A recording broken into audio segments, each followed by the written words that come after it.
एखादी युवती असो किंवा लग्न झालेली स्त्री, दागिना हा कुठल्याही स्त्रीचा अगदी वीक पॉइंट असतो.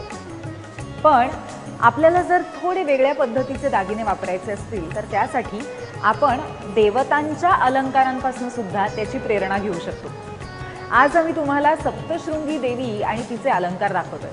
चला पाहूया.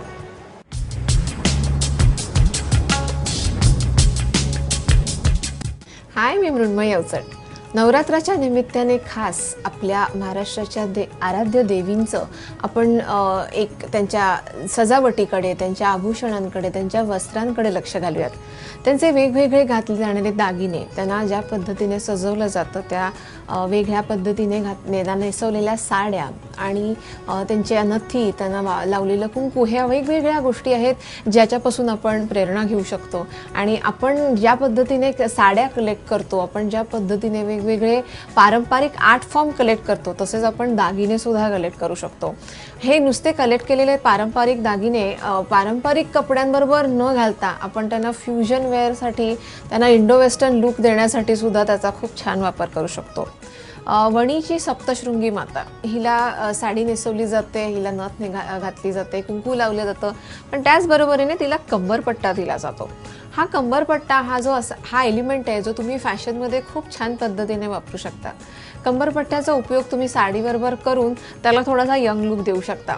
बारीक आणि उंच मुली ज्या असतील त्यांना आपली बारीक कंबर फ्लॉन्ट करायला या कंबरपट्ट्याच्या एलिमेंटचा खूप छान उपयोग होऊ शकतो. त्याच पद्धतीने तुम्ही एखादा वन पीस घालताय किंवा तुम्ही एखादा स्कर्ट टॉप घालताय, याच्यावर सुद्धा एक बेल्ट किंवा कंबरपट्टा हा तुम्ही जर ट्रेडिशनल चूज केला तर एक वेगळा हटके लुक येऊ शकेल. कंबरपट्ट्याचा उपयोग तुम्ही लेहंग्याच्या बरोबरीने पण करू शकता. ओढणी ड्रेप करताना वेगवेगळ्या पद्धतीने ड्रेप करून त्याच्यावरनं कंबरपट्टा लावलात तर खूप छान सपोर्ट मिळू शकेल. कंबरपट्टा हा एलिमेंट असा आहे की तो तुम्ही तुमच्या बॉडी टाईपप्रमाणे चूज केला पाहिजे.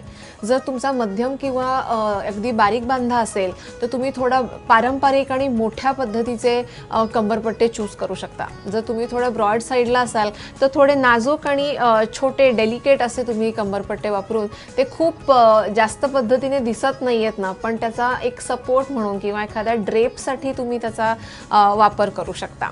देवी देवतांचे हे जे वेगवेगळे पारंपरिक फॉर्म आहेत, त्यांचे दागिने आहेत, त्यांचे जे वस्त्र आहेत, हे आपल्या फॅशनसाठी खूप छान इन्स्पिरेशन होऊ शकतात.